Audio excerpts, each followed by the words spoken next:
Why, hello. I'm Natalie Zett, and welcome to Flower in the River. Flower in the River is a podcast about a book I wrote of the same name. And that book is about the Eastland disaster that took place in 1915 in Chicago, and how that long ago tragedy affected my family for generations.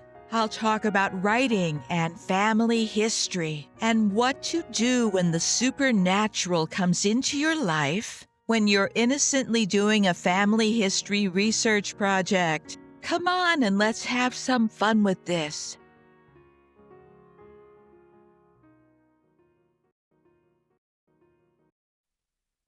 Hello, and welcome to episode 5 of Flower in the River. This episode is called The Little Village with the Big History. While we're still in chapter 1, I have to take a couple of different side trips, if you will, to explain a few things. I have to tell you that when all this started to unfold, when I first launched this journey of family history and was stumbling through, this little city slicker was about to get schooled by her country cousins on how to do family history or genealogy, not just the right way, but with style. I'll tell you more in this little journey of 2 villages, one of which came with a book. Chapter 1 tells the story of a couple other locations that are neither Johnstown nor Chicago. These 2 locations are places you've likely never encountered, and they're unveiled in Chapter 1 and they reappear in later chapters. There's lots of time travel in Chapter 1 where we traverse both time and places.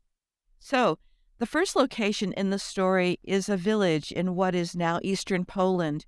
We journey there through the memories of Bertha, the family's matriarch, as she ruminates over Martha's rebellious behavior and other antics. I'll read this passage from A Family Tale Untold, the first chapter in Flower in the River. Bertha forgave Martha's infractions of propriety, blaming the child's rebellious ways on herself. The sins of one generation, passing down to the next, she thought. Sycyna, Poland, Bertha's place of birth. Bertha's heart never lied, and for years, she dared not count them all, she had loved and longed for her sweetheart Georg, who remained in the old country. The last time they met, Bertha had just turned 21. Georg, at 22, liked to remind her that he was older and wiser. They always met behind his father's barn and had been in love since they were children. In this scene, they're holding each other. Bertha and Georg, that is, and they're going to kiss. When suddenly, just as they're getting ready, Bertha hears her name. Bertha! Her mother's voice pierced her heart. Bertha jolted and looked up. There stood her mother, Maria, and her 2 older sisters, Fredrika and Minnie, watching Georg and her. Bertha's insides melted. "What are you doing?" screamed her mother. But before Bertha could answer, her mother moved between her and Georg. Bertha, at 5'4", towered over her 4'10" mother and thought that would save her. She never saw her mother's hand coming toward her face until she tasted blood in her mouth. "I will talk to your father," said Maria to Georg, who hung his head. Grabbing Bertha by the arm, Maria said, "You're coming home, and you won't see him any longer." Maria Strashinska wasted no time cornering her husband, Franz, who was building a shed in the field. Orphaned at 2, Franz and his older brother were raised by Franciscan monks who taught him to bake bread, make wine, sew little finger gloves, and farm. A gentle, soft-spoken man with reddish-brown hair and dark blue eyes, Franz also had the air of a mystic, of someone not of this world. "Georg is a good boy," he said, after hearing Maria's tirade. "Oh, Franz, stop being a dreamer. Georg has no money, and what can he give her but a hard life on the farm?" Like our lives, said Franz. Is that so bad? I want her to have better. To live in the city, said Maria. Minnie and Frederica have married farmers, said Franz. Yes, and look at how hard their lives are. Bertha is our youngest daughter. Don't you want something more for her? Said Maria. I want someone who loves her and who is good to her. I have been talking to August Pfeiffer about his son, said Maria. You think that marrying a blacksmith will be easier for Bertha? Said Franz. I've already made the arrangements, said Maria. You've made the arrangements, echoed Franz with resignation. You will tell Bertha, won't you? With that, Franz continued building and praying. That's the end of the passage. And here's where I diverge a little bit from the family's actual history. Bertha was one of the youngest children, but she wasn't the youngest, and for the sake of simplicity, I made her the youngest for the story. Her parents were Franz Straczynski and Maria Schedler. But yes, indeed, my great-grandparents were in an arranged marriage, and I wanted to make sure to include that bit of information in this story. Now, that was lucky for me, but not so much for my great-grandmother, who never really got over her first sweetheart.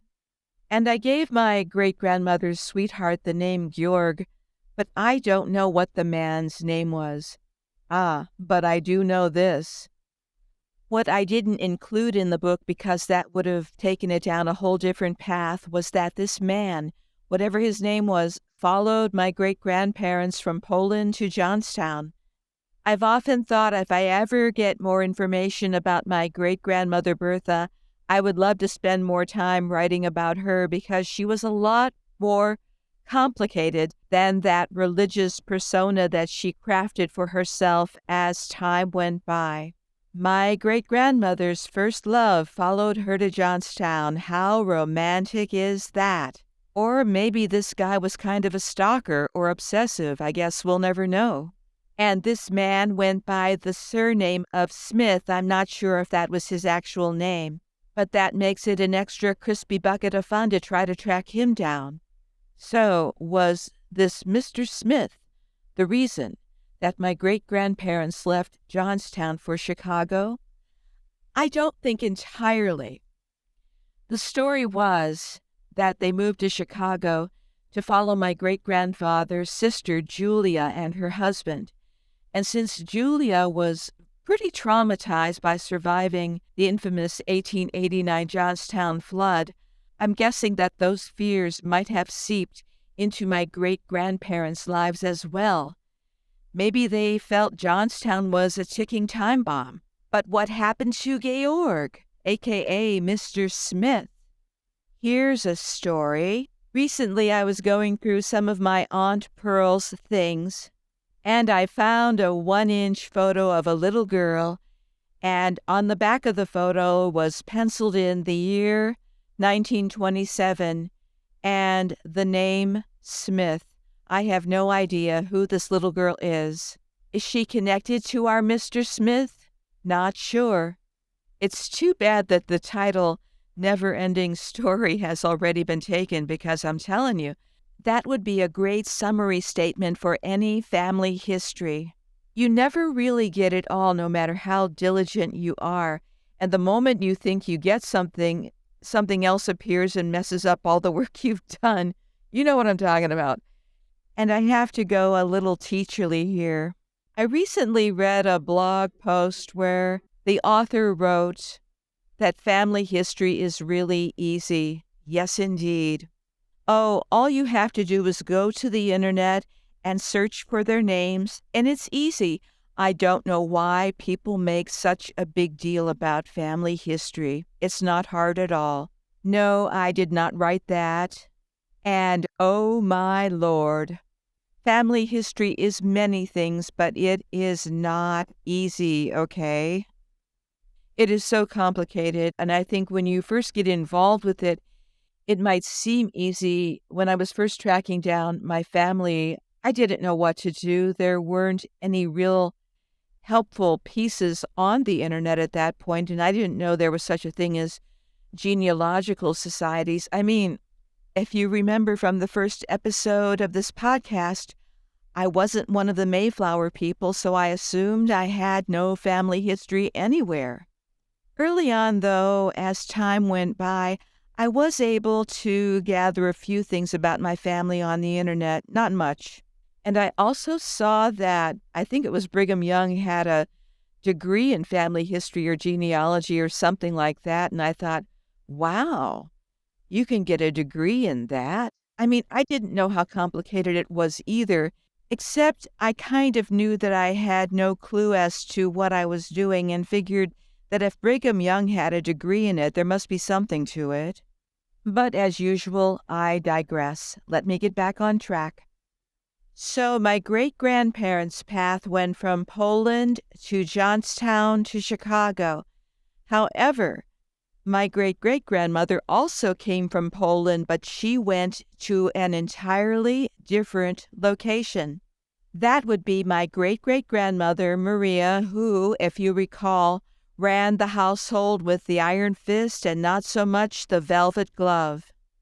Anyway, by the time Maria was going to immigrate with a couple of her children, she was a widow. Her husband Franz met a very untimely and somewhat gruesome death by being, get this, gored to death by a bull. Yuck, I cannot imagine. But Maria and a couple of her children immigrated from a small town in Poland to a village in western Wisconsin called Fall Creek. In the book, I created a fictional version of this town and renamed it as Falling Brook. This unassuming location holds a lot of power for both my author ego as well as for me personally. And Falling Brook, aka Fall Creek, Wisconsin, is one of those threads that ties a lot of things together in Flower in the River. Fall Creek, Wisconsin, is one of those places that even before I knew my family history, I'd driven by or through it many times when I first moved to the Twin Cities. Again, this area is not very far from the Twin Cities, and I'd often go to a nearby larger city called Eau Claire, and they had a university, and I had some friends who were going there, so I'd go there for shows and visit people and things like that. And when we hung out in Eau Claire, we'd often drive around just to see some of the scenery and saw a lot of these small villages and towns, the kind of blink and you miss it types of places. And these small towns are functioning, people live there, they're going about their lives. They're not geared toward tourists. So I never stopped. Okay, time for a Fall Creek history lesson. Fall Creek is a village in Eau Claire County in western Wisconsin. I think the first time I visited, the population was about 1,000. I think they might be at 1,200 now, but I'm not quite sure. Needless to say, it's small, and it's on the banks of the Eau Claire River. Eau Claire means beautiful water. If you're ever in the area, you should check it out because it does live up to its name. So my understanding from the history is that settlers were drawn to the area because of its abundant timber resources and fertile farmland. What could be better? The early settlers shared space with the indigenous people, who, of course, were already there. And at first, the English settlers came, but around the 1860s, many people from the Poznan and Pomerania areas, which are located in present-day Poland, started showing up. Now, among this group was a man called Friedrich Schedler, who immigrated to America from Prussia in 1867, according to his records, which were processed through the immigration station at Castle Garden in New York. By the way, Castle Garden predated Ellis Island. So Friedrich was the brother of my great-great-grandmother, Maria Shedler-Straczynski, and seems to be the very first family member on all sides of my family who immigrated to the United States. I've looked around in the family tree and haven't found anyone so far who immigrated before Friedrich did. Go Friedrich. Anyway, so I'm guessing that Friedrich was probably the reason that Maria and some of her children also immigrated to Fall Creek. And Maria also had a widower waiting for her, and they married soon after she got settled in. Fall Creek was a happening place in the late 19th century, thanks to the railroad, which was pretty extensive. I mean, my grandmother, my Aunt Martha, and other folks from the Chicago family would take the train from Chicago to Fall Creek during the summers. And that was how they were able to maintain a connection with that side of their family.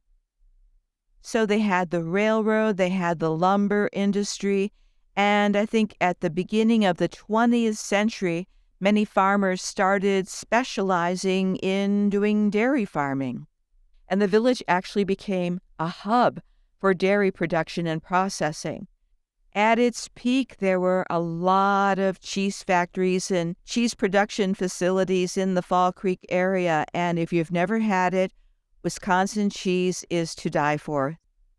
So one of the things that I point out in the book via my author ego that parallels my actual life is that I moved to this area without realizing I had any connection to it at all. I came up here to go to graduate school and I didn't know a soul.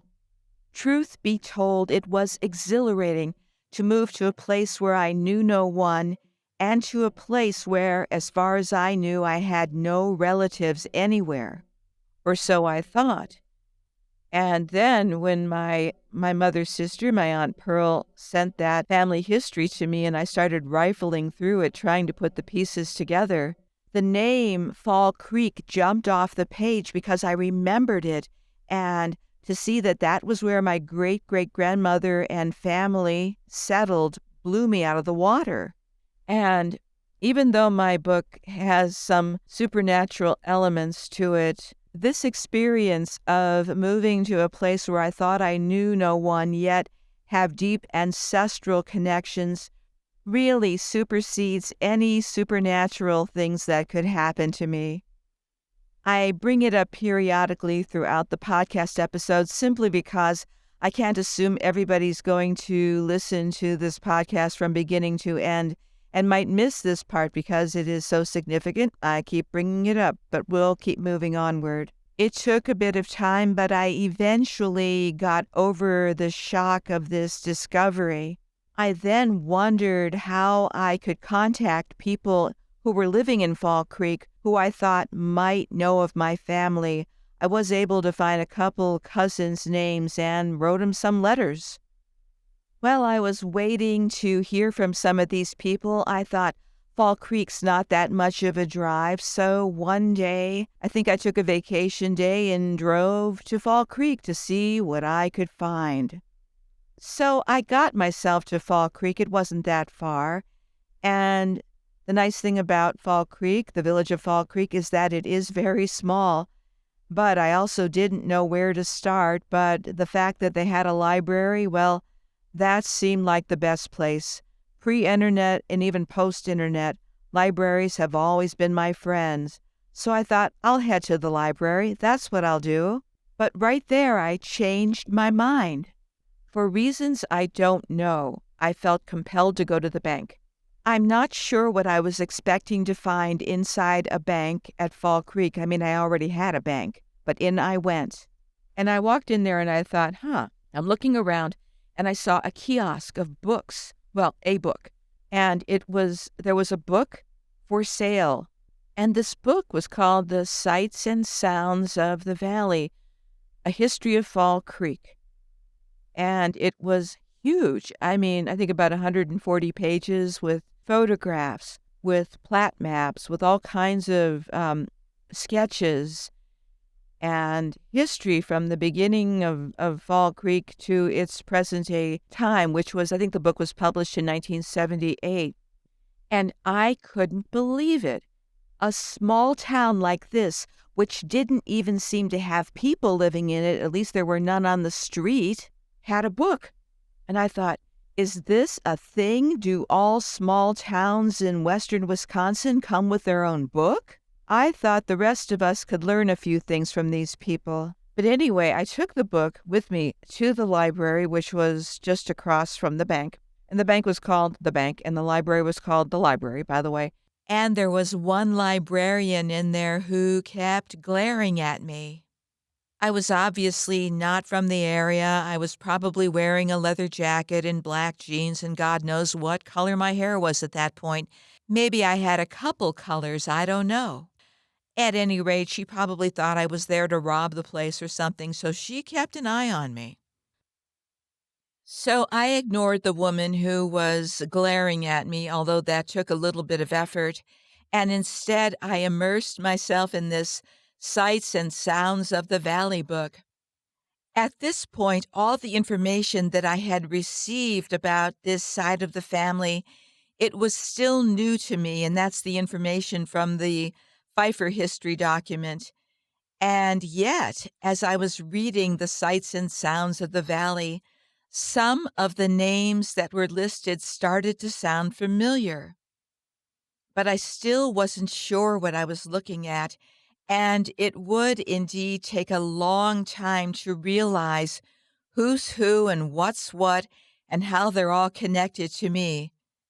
But eventually, what I realized, and it's almost comical, that one way or the other, by blood or by marriage, I figured out that I was related to most of the people in Fall Creek. Putting it in perspective, when I was very young, we were torn away from our Johnstown roots, where we had so many family members. And then we had to move to Cleveland, where we weren't as deeply connected. And as time passed, the inevitable happened. Even with road trips back and forth from Cleveland to Johnstown, we weren't able to maintain that deep relationship. And even the relatives in Cleveland, after a while, I think everybody got busy, and we just didn't see one another very often. And I think we all in my immediate family miss the connections that we had in Johnstown. But I still longed for that kind of connection, even though it felt futile. And so, kind of later in my life, it was very strange to be sitting in this library reading this book in this place called Fall Creek and realizing that I was feeling a sense of connection again. This was an ancestral hotbed, and yes, it was a different kind of connection, but it was a connection, a familiar one, that I had not felt for many, many years. It was hard to take in because I knew that it would never be the same as growing up with this side of the family, and yet, when I reached out to various people in Fall Creek and they welcomed me and accepted me, it helped to close a gap that I was feeling for much of my life. They were so nice to me, and I remember my mother, she was alive at that point, and she said, "Now look here. These people are relatives, but I want you to make sure you make a good impression, be on your best behavior, and don't do anything weird." When I turn the tables and put myself in my mom's position, I can see why she might have that reaction.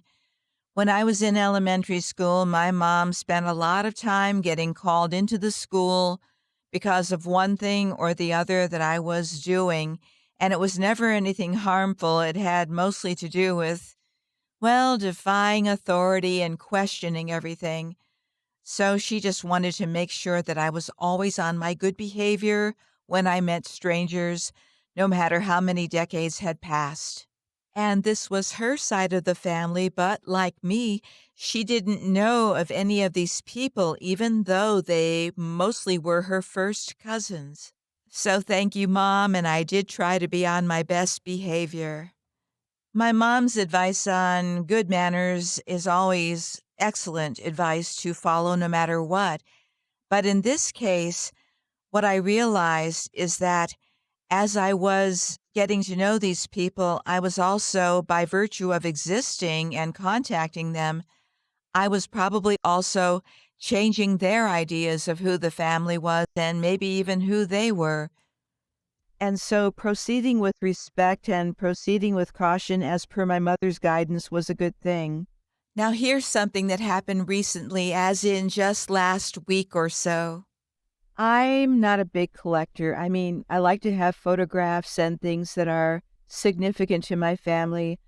I usually digitize them and put them onto my public family tree so other people can take advantage of them if they need them. But I was looking at the Sights and Sounds of the Valley book again for the first time in a long time because I still have my original copy that I got for $9.95 at the State Bank of Fall Creek. And hey, by the way, it's available for $100 on Amazon now, wouldn't you know? Anyway, having just published a book and having had past publishing house experience, I was a little worried about the Fall Creek book. I thought, oh my gosh, is this thing still in print? Who owns the copyright? Whatever. Because a lot of really wonderful books can get lost. And since this was published in 1978, it's not in the public domain. So sometimes, again, these books can get lost or fall by the wayside. So what I did was I reached out to the folks on the Fall Creek Facebook group. Now, some of the people in this group know me, but most of them don't. And since I didn't grow up in Fall Creek, I have never felt like I had that much to contribute to them, other than a few postcards that I'm able to find on eBay.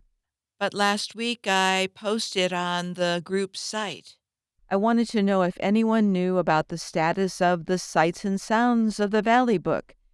And this question spurred all kinds of conversations among all of us on the page, and I learned even more about the history of this book.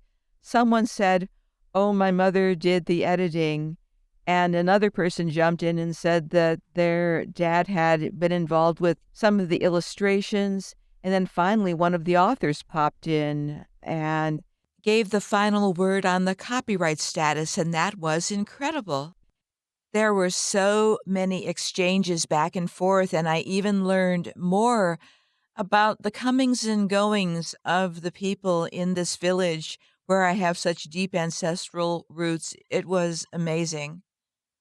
And I told them that I hoped sincerely that they were proud of this book, even though since it was published in 1978, probably a lot of them weren't even around when this was being put together.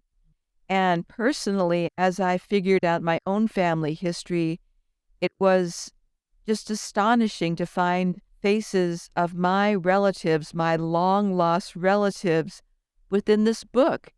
And stepping back a little bit, I have to say, I got pretty lucky. I have to say that I have felt for the last 25 years or so, when it comes to this family history research, I have felt guided. I'm not quite sure where the guidance comes from, but there have definitely been so many serendipitous events, so many coincidences, too many coincidences for them to be coincidences. The thing that prompted this quest was, of course, the gift from my Aunt Pearl of the family history of the Pfeiffer family. And for whatever reason, with me, it took hold and has never let go. And then later, stumbling over the sights and sounds of the valley at a small bank in the small village of Fall Creek. It was almost as if the sights and sounds of the valley was waiting around for years for me to get a clue and come and get it. And the families who are my families, the people I met from this village, are the proverbial salt of the earth. And I have so much respect and awe because these people can do anything. If someone placed me on a farm, I have utmost confidence that I would survive probably a week and then I would be dead. But from my perspective, it takes a special type of ingenuity, fortitude, and creativity to work the land, deal with all the crazy, unforeseen challenges that come your way, and not just deal with them, but come up with some very creative solutions. Am I right? Oh, and in the midst of doing their rural life, these folks were still able to come together to write an expansive tome about their village's history. That's not too shabby. Why did I change the name from Fall Creek to Falling Brook within my book? Well, I'll tell you. Well, the book is, after all, historical fiction with emphasis on the fiction. Of course, it's historical. So, in the spirit of fiction, I chose to fictionalize certain people, certain situations, and a few settings. I chose to change the name out of respect. I did not feel I had the right to comment on Fall Creek. I mean the real, actual village. Here's the thing, just because a place like Fall Creek is part of my ancestral history, it is not part of my personal history, so I didn't grow up there, and even though I visited many times, met quite a few family members, and studied it, it didn't seem right within the context of my book to try to offer the perspective of an insider of this small village, whether that insider was a longtime resident or someone who had grown up there and had deep knowledge of the place. I know large cities very well because that's what I've lived in nearly all my life. And face it, the larger cities like Chicago, Detroit, Johnstown, or whatever, they can handle a lot of stories and interpretations. But a smaller place, its history is a little more contained and a little more personal for the people who continue to live there. So I wanted to honor them and acknowledge them, but also make sure that I stayed in my lane when talking about them. As I was going through my family history, I never imagined that it would take me to a place within my own country that was culturally so different. And here's another thing that I learned as the result of going on this journey into my family's past. Small town America is so important to us, to those of us who have always lived in big cities. Here's why. These small places hold a lot of big history that other places, larger places, have forgotten or have relegated to the back burner. Fall Creek gave me the opportunity to walk into a place that, in a lot of ways, hadn't changed dramatically from the earlier times when my ancestors settled there. So, within the context of the book, Fall Creek, or rather Falling Brook, makes a few appearances, so I wanted to give it some airtime. Although I tried to fit everything into that book except for the kitchen sink, I couldn't. And I want to end with a passage from Sights and Sounds of the Valley, a history of Fall Creek. Foreword written by Steve H. Wise. The history of Fall Creek has been in the making for over 120 years. This was written in 1978, by the way, with the first documented account of the village appearing in the 1881 edition of The History of Northern Wisconsin. Unfortunately, no one had taken the time to organize and record the happenings, photos, ideas, and names which constitute this history. It therefore seemed fitting that, for its 75th anniversary, the State Bank of Fall Creek would undertake the role of historian and provide the important completion of the past century. Editorial comment: that's not too lofty a goal, Fall Creek. Wow. Okay, back to reading. After all, without Fall Creek, there would not have been the bank in all capital letters. The 8 chapters which comprise this history have been written around the theme, Sights and Sounds of the Valley.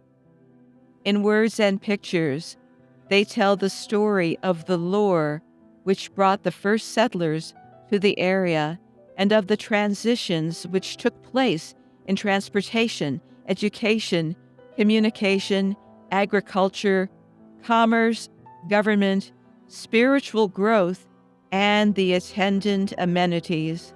Added to this is the story of the people who gave that unique dimension to Fall Creek, which separates it from all the other towns and villages in our great country. The task of searching out the historical tidbits hidden in libraries, attics, worn Bibles, and memories of longtime residents fell on the shoulders of Pat Henke. She spent untold hours planning, sorting, sifting, and gleaning. Her efforts have produced a work of literary excellence. Compliments for a job well done belong to Pat. Without her abilities and enthusiasm, this history would not have been possible. We know there are gaps in this historical account, and it may contain errors, though every effort was made to verify all information presented. While it is too late to fill in gaps or correct errors in this printing, it is entirely likely that some future historian would want to do it. If you have knowledge which would properly complete or correct this history, you are urged to share that information with us. We will place it in our repository, where it will be available for future generations.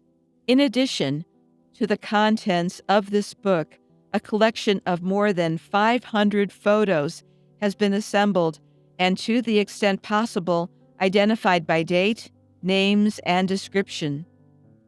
A numbered negative of each photo is available for reproduction. This system is designed so that the historian who completes Volume 2 of the history of Fall Creek will have a resource upon which to draw. The State Bank of Fall Creek hopes you will enjoy this book and will share our pride in the history of this community. You, the people of the Fall Creek area, have been the key to this community's success. You have also been the secret of the bank's success. We offer this book to you as a token of our appreciation for your support and friendship. End of passage. How's that for doing an example of history right? And now I'm wondering who's going to pick up the work for Volume 2. Anyway, if anybody can do it, it's the village of Fall Creek. Okay, I hope you enjoyed this little side journey, and again, it is a privilege to have the book Sights and Sounds of the Valley and to share it with a bigger audience. Next time, we'll go into Chapter 2, which mostly takes place in the 1990s. It's entitled Annie's Granddaughter, so come on back and we'll talk to you again. Hey, that's it for this episode, and thanks for coming along for the ride. Please subscribe or follow so you can keep up with all the episodes. For more information, please go to my website. That's www.flowerintheriver.com, and I'll have that and more information in the show notes. I hope you consider buying my book because I owe people money, and I'm just kidding about that. But the one thing I'm not kidding about is that this podcast and my book are dedicated to the memory of the 844 who died on the Eastland. Goodbye for now.